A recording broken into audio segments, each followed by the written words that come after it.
Damian Lillard and the Portland Trail Blazers have been one of the most interesting stories in the NBA over the past few years. I mean, Dame and this team have been so clutch that they have changed the future of teams like the Thunder, but I feel like just as often we've seen this team fail in the playoffs and fail to make it to the finals time and time again. And with Damian Lillard in the middle of his prime as we speak, it has brought up a huge question for NBA fans wondering who the next disgruntled star will be. That question being, could Damian Lillard realistically demand a trade out of Portland if the Blazers fail in the playoffs yet again? Well, to say the least, the answer to that is complicated, so let me just say you're going to want to watch this whole video because you'll want to hear the full story and decide for yourself whether or not this could happen. It's safe to say we have a lot to discuss today because this is my first Blazers video on the channel, even though I've been keeping up with this team the whole year. So if you guys want more videos on the Portland Trail Blazers, let me know by leaving a like below because I really want to know what teams you guys want to see the most. But anyways, today we will be breaking down the Blazers and in particular Damian Lillard's season so far, how and why this team needs to make a deep playoff push this year, and the fact that, well, we could see some major moves made by this team in the offseason if a few things happen. But as always, if you've been enjoying the content or end up liking this video, it would be absolutely clutch if you subscribe if you're new and join the Woods crew. As it turns out, over 95% of you guys who watch the content aren't even subscribed, so if you just hit that sub button below, I could go full time and make videos every day for you guys very soon. But back to the Trailblazers, because going into this season, I actually believe that they would be one of the better teams in the West record-wise after some sneaky offseason moves. Don't get me wrong here, I have thought the Blazers were legit since Dame became the star he is today, but I always felt like the Trailblazers just didn't have the right pieces around him to win at the highest level. Well, until this year. Like I said, I was a big fan of the Blazers getting guys like Robert Covington, Derrick Jones Jr., Enes Kanter, and more. And honestly, I thought that this team was going to surprise a lot of people this year, but saying that this has been far from the case is an absolute understatement.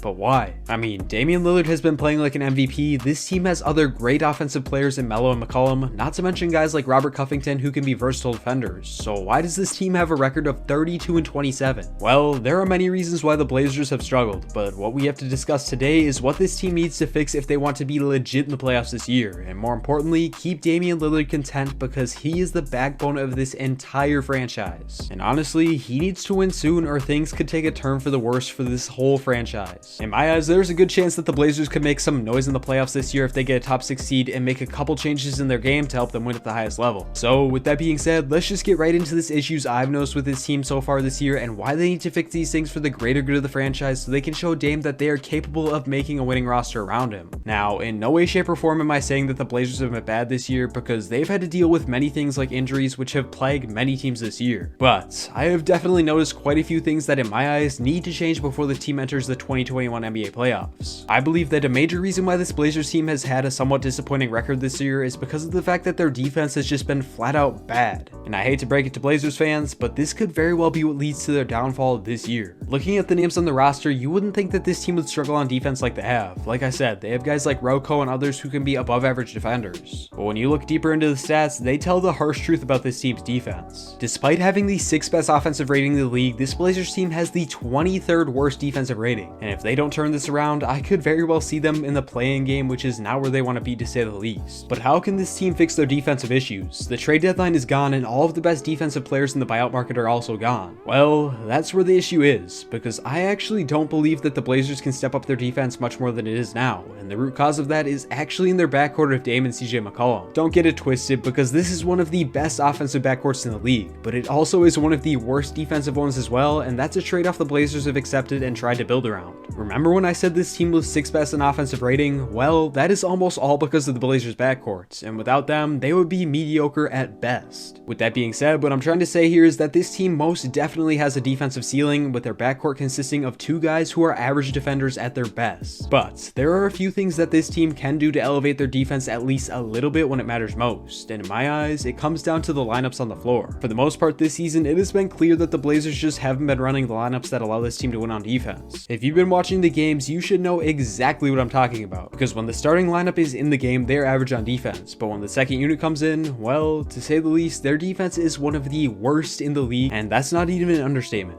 Now, even though it makes sense to play your best players in the starting lineup, this Blazers team needs some defensive help on the bench unit desperately, because as of right now, it's the main reason why they have one of the worst defensive ratings in the league. Now, even though it seems like this is a very tough situation to be in, it's actually not as bad as people think. In my eyes, come playoff time, there is a very good chance that this team team cuts down their lineup somewhere around an 8-man rotation, which should help these issues a lot. But it is clear that this team also needs to make sure they have guys on the court at all times that allow this Blazers team's defense to stay afloat. And well, the stats don't lie about this. According to Blazers Edge, the Portland Trail Blazers are at their worst defensively when both Carmelo Anthony and Enes Kanter are on the floor at the same time. It's no secret that both of these guys lack defensive skills, but the Blazers are significantly worse when both of these guys are on the floor at the same time. So in my eyes, this team just needs to make sure this doesn't happen very often, and that should elevate their defense a decent amount. In my opinion, the best starting lineup for the Blazers that would allow them to be better on defense and not hold them back on offense would look like one of these two lineups. The first lineup possibly would consist of Damian Lillard, CJ McCollum, Robert Covington, Carmelo Anthony, and Nurkic. This would have Powell come off the bench and lead the second unit on offense while separating Kanter and Melo, which should elevate the team defensively as well, or at least make them less of a liability. And if the Blazers want to go all in offensively on their starting lineup, well, this one would be even better. The second lineup I have is Dame, CJ, Powell, Melo, and Nurkic. The only thing that switched here is Roca coming off the bench and Powell starting, which would give this team an overwhelming amount of offensive firepower, which could be lethal. This would also put one of the best defenders on the team in Robert Covington on the bench, which could potentially solve the problem of the second unit being absolutely garbage on the defensive side of the ball. With all that being said though, even though the defense has been a main issue for this team, there have also been some things that they need to do consistently if they want to stand a chance against this stacked Western Conference. One of those things being the flat out intensity at which this team plays with. This has by far been one of the most inconsistent things I've seen when tuning into the Blazers team this year, and something like this just cannot be an issue for a team that has hopes of getting a chip in the near future. Oftentimes, the Blazers come into the game with a lack of effort or firepower on their team, and it's pretty noticeable in their play. But there have been other times when this team locks in and looks like something truly special. And I believe what Damian Lillard said when asked about this team's intensity the other night really gives a look into what the mindset of this team is right now and why they need to change it. Quote, "We build a 10-point lead or an 8-point lead and we feel like we got room. We just relax." And you can see it and you can feel it sometimes. That urgency and that focus, it can't waver. When it's up and down and you're playing against a good team, they'll make you pay for it. They'll get themselves back into the game like tonight.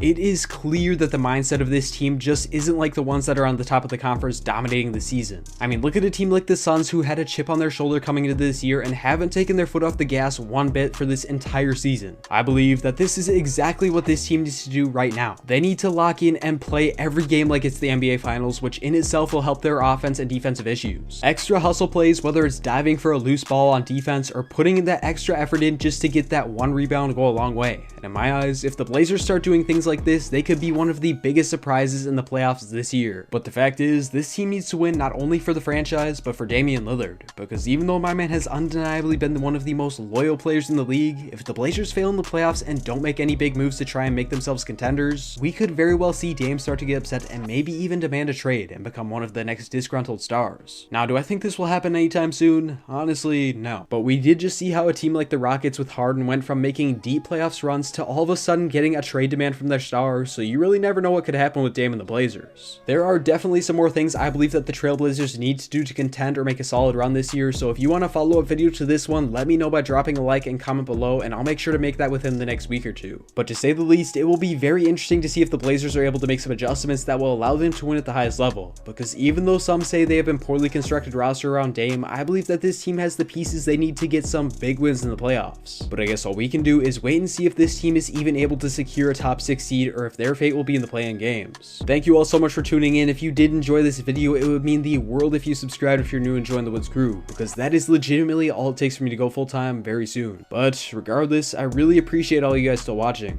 I'll catch you on the next one. Woods out.